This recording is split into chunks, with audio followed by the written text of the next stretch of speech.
السلام علیکم ورحمۃ اللہ تعالی وبرکاتہ۔ محترم و معزز سامعین کرام، آج ہم گفتگو کریں کہ قبروں کی زیارت کیا سنت نبوی علیہ الصلوۃ والسلام ہے یا نہیں۔ کیا پیارے آقا علیہ الصلوۃ والسلام نے ہمیں قبروں پہ جانے کی اجازت دی ہے یا نہیں، قبروں کی زیارت کرنے کی اجازت دی ہے یا نہیں، یا یہ کہ پیارے آقا علیہ الصلوۃ والسلام کے آداب میں سے یا پیارے آقا علیہ الصلوۃ والسلام کے امور میں سے یہ ہے کہ پیارے آقا علیہ الصلوۃ والسلام قبروں پر جایا کرتے تھے یا نہیں۔ تو سامعین کرام، آج ہم اسے احادیث مبارکہ کی روشنی میں سماعت فرمائیں گے۔ سامعین کرام، حضرت محمد ابن ابراہیم التیمی سے روایت ہے کہ کان النبی یاتی قبور الشہداء عند راس الحول فیقول السلام علیکم بما صبرتم فنعم عقب الدار قال وکان ابو بکر و عمر و عثمان یفعلون ذلك، یعنی حضور نبی اکرم صلی اللہ تعالی علیہ وسلم سال کے آغاز میں، یعنی جب سال شروع ہوتا تو اس سال کے آغاز میں شہداء کی قبروں پر تشریف لے جاتے اور فرماتے تھے تم پر سلام ہو، یعنی جس قبروں پر جاتے اور سال کے آغاز میں جاتے اور اس قبروں پر جانے کے بعد پیارے آقا علیہ الصلوۃ والسلام ارشاد فرماتے ہیں تم پر سلام ہو، تمہارے صبر کے صلے میں آخرت کا گھر کیا ہی خوب ہے، یعنی تم نے اپنی زندگی میں جو بھی نیک عمل کیے، تم نے اپنی زندگی میں جو بھی صبر کیے، اس کے بدلے میں، اس کے صلے میں رب تعالیٰ نے آپ کو کیا ہی خوب گھر عطا فرمایا ہے۔ سامعین کرام، راوی فرماتے ہیں کہ حضرت ابو بکر صدیق، حضرت عمر فاروق اعظم، حضرت عثمان غنی رضی اللہ تعالی عنہم بھی ایسا کیا کرتے تھے۔ سامعین کرام، اس حدیث مبارکہ سے ہمیں یہ چیز حاصل ہوئی کہ پیارے آقا علیہ الصلوۃ والسلام سال کے آغاز میں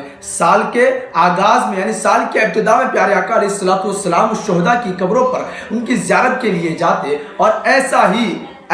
ہی اصحاب ثلاثہ بھی کرتے۔ حضرت صدیق اکبر، حضرت عثمان غنی، حضرت عمر فاروق اعظم رضی اللہ تعالی عنہم بھی اپنی زندگی میں اس عمل کو دہراتے تھے۔ سامعین کرام، اس چیز سے ہمیں معلوم ہوا جس طریقے سے پیارے آقا علیہ الصلوۃ والسلام اور جس طریقے سے اصحاب ثلاثہ وہ قبروں پر جایا کرتے تھے، قبروں کی زیارت کے لیے جایا کرتے تھے، اسی طریقے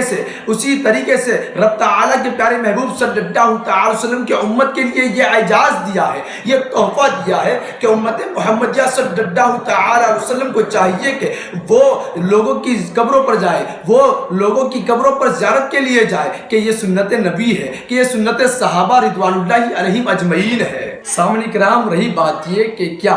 زیارت قبور چاروں مسلک میں جائز ہے یا نہیں۔ سامعین کرام، بالاتفاق یہ امر ایسا امر ہے کہ چاروں مسلک میں ہمارے شریعت کے جو چار مسلک ہے، امام اعظم ابو حنیفہ کا احناف کا مسلک، اور شوافی کا مسلک، امام مالک کا مسلک، اور امام احمد بن حنبل کا مسلک، تو سامعین کرام یہ چاروں مسلک میں زیارت قبور بالاتفاق جائز ہے۔ سامعین کرام، امام علامہ عبد الرحمن وہ اپنی کتاب میں لکھتے ہیں کہ بے شک صالحین کی قبروں کی زیارت بلند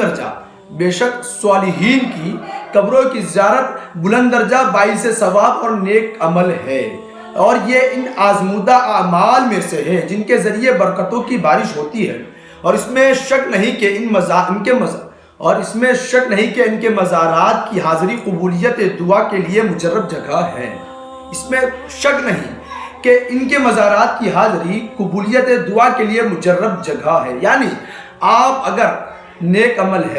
اگر آپ نیک عمل کرتے ہیں اور کسی نیک صاحب مزار کے پاس تشریف لے جاتے ہیں تو رب تعالیٰ کی بارگاہ میں یہ نیت کر کے جائے کہ رب تعالیٰ اس نیک بندے کی وجہ سے، وہ بندہ جو قبر میں آرام فرما ہے، وہ اللہ کا بندہ، وہ اللہ کا ولی جو قبر میں آرام فرما ہے، جو قبر میں سکون کی نیند سو رہا ہے، اس کے توسل سے رب تعالیٰ تمہاری تمام نیک اور جائز دعاؤں کو قبول فرمائے گا۔ اور رہی بات مذہب مالکی کی کہ ان میں سے ایک شخص لکھتے ہیں کہ ہر شخص کے لیے ضروری ہے کہ اولیاء اور صالحین، امام مالک کے جو اصحاب ہیں ان میں سے لکھتے ہیں کہ ہر شخص کے لیے ضروری ہے کہ اولیاء اور صالحین کی قبروں کی زیارت سے اپنے آپ کو دور نہ کریں، اولیاء کرام اور صلحائے کرام کی قبروں کی زیارت سے اپنے آپ کو دور نہ کریں، اس لیے کہ ان کی زیارت سے مردہ دل اس طرح زندہ ہو جاتے ہیں جس طرح مردہ زمین موسلادھار بارش سے زندہ ہو جاتی ہے۔ جس طریقے سے مردہ زمین موسلا دھار بارش سے زندہ ہو جاتی ہے، بالکل اسی طریقے سے اولیاء کرام اور صلحاء کرام کی بارگاہ میں حاضر ہونے سے جو مردہ دل ہوتے ہیں نا وہ زندہ ہو جاتے ہیں، اور ان کی زیارت کی برکت سے مشکل کام، ان کی زیارت یعنی اولیاء کرام اور صلحاء کرام کی قبروں کی زیارت سے مشکل کام آسان ہو جاتے ہیں، کیونکہ یہ اولیاء اللہ ہے، یعنی These all are friends of Allah، اللہ کے دوست ہیں۔ سامعین کرام، اللہ تعالی رحمان و منان کی بارگاہ میں حاضر رہتے ہیں اور اللہ تعالیٰ اپنے دوستوں کی کوئی بات رد نہیں کرتا۔ سامعین کرام، ایک اور بات آپ کے سامنے پیش کروں جو کہ معروف چیز ہے، جو کہ مشہور چیز ہے، اور اس سے آپ کا دل تسلیم بھی جلد کر لے گا، وہ یہ کہ حضرت امام شافعی اور حضرت امام اعظم کی بات ہے۔ سماعت فرمائے کہ خطیب بغدادی تحریر فرماتے ہیں کہ حضرت امام شافعی رضی اللہ تعالیٰ عنہ حصول برکت کی غرض سے حضرت امام اعظم ابو حنیفہ رضی اللہ تعالیٰ عنہ کے مزار انور پر حاضر ہوتے اور زیارت کرتے۔ امام شافعی حضرت امام اعظم کی قبر انور پر حاضر ہوتے اور زیارت کرتے۔ حضرت امام شافعی رضی اللہ تعالیٰ عنہ حضرت امام اعظم رضی اللہ تعالیٰ عنہ کے مزار شریف کی برکت و حسنات کے بارے میں خود تحریر فرماتے ہیں، یعنی امام اعظم رضی اللہ تعالی عنہ کے قبر انور کی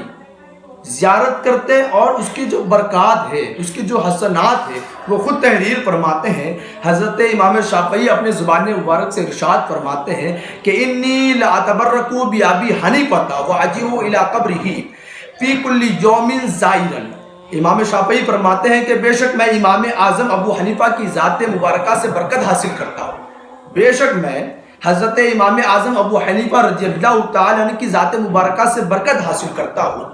اور روزانہ ان کی قبر شریف پر زیارت کے لیے حاضر ہوتا ہوں۔ ڈیلی روٹین میں، اپنے اندر یہ ڈیلی روٹین میں یہ چیز شامل کرتے ہیں کہ میں روزانہ، یعنی امام شافعی فرماتے ہیں کہ میں روزانہ امام اعظم رضی اللہ تعالیٰ عنہ کی قبر انور پر حاضر ہوتا،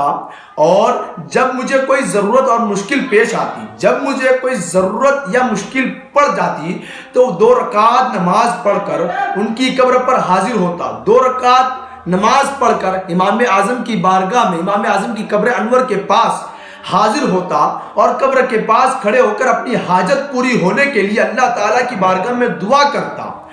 تو میں وہاں سے نہیں ہٹتا، یعنی میں وہاں سے اس وقت تک نہیں ہٹتا جب تک کہ میری دعا قبول نہ ہو جاتی۔ سامعین کرام، یہ آپ کو میں نے 4 ائمہ کرام کے جو ان کے امور ہے وہ بھی بتا دیے۔ ان کے امور میں یہ چیز بالاتفاق جائز ہے کہ قبروں پر جایا جائے، اس سے برکت و حسنات حاصل کی جائے، اور اس سے پہلے میں نے آپ کو پیارے آقا علیہ الصلوۃ والسلام کی حدیث شریف بھی میں نے سماعت فرمائی۔ المختصر یہ کہ جب امام اعظم رضی اللہ تعالی عنہ کی مزار مقدس کا یہ عالم ہے، تو سرور کائنات، محبوب فخر جہاں، جانے عالم، جانے دو جہاں، محمد عربی روح فدا صلی اللہ تعالی علیہ وسلم کے مزار انور کا عالم کیا ہوگا۔ اسی لیے شاعر کہتے ہیں کہ جب ان کے گدا بھر دیتے ہیں شاہان زمانہ کی جھولی، جب ان کے گدا بھر دیتے ہیں شاہان زمانہ کی جھولی، محتاج کا جب یہ عالم ہے، محتاج کا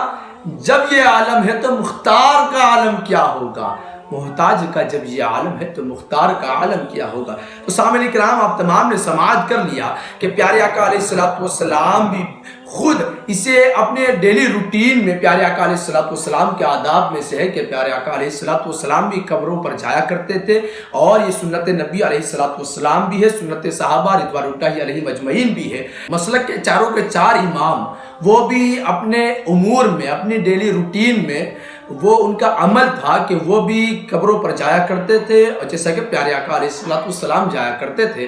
اور امت محمدیہ صلی اللہ تعالی علیہ وسلم کو چاہیے کہ وہ بزرگوں کی قبروں پر جائے، اور بڑے بڑے جو اولیاء کرام ہیں ان کی قبروں پر جائے۔ ہم لوگ اس نیت سے جاتے ہیں کہ وہ اولیاء اللہ ہے، یعنی اللہ تبارک و تعالیٰ کے ولی ہے، فرینڈس آف اللہ ہے، یعنی اللہ تعالیٰ کے ولی ہے۔ رب تعالیٰ کی بارگاہ میں ہم یہ چیز، کوئی چیز مانگتے ہیں، سائل جب رب تعالیٰ کی بارگاہ میں حاضر ہوتا ہے تو حاضر ہونے کے بعد صاحب مزار کے توسل سے وہ رب تعالیٰ کی بارگاہ میں دعا گو ہوتا ہے۔ سامعین کرام، ہم اہل سنت والجماعت کا یہ عقیدہ ہے کہ دیتا رب ہی ہے، لیکن دلاتے اس کے محبوب ہے، دلاتے اس کے اولیاء اللہ ہے۔ سامعین کرام، ہم اس لائق نہیں ہیں، ہماری اوقات اس حد تک نہیں پہنچی کہ ہم براہ راست سیدھے رب تعالیٰ سے مانگیں۔ سامعین کرام، ہم گنہگار تھے، گنہگار ہیں۔ سامعین کرام، رب تعالیٰ ہمیں اہدنا الصراط المستقیم کا مصداق بنائے، اور رب تعالیٰ کی بارگاہ میں دعا گو ہیں کہ رب تعالیٰ ہمیں اولیاء کرام رضوان اللہ علیہم اجمعین کی بارگاہ میں پیارے آقا علیہ السلام کے توسل سے، اولیاء کرام کے توسل سے رب تعالیٰ کی بارگاہ میں اپنی حاجتیں مانگنے کی توفیق عطا فرمائے۔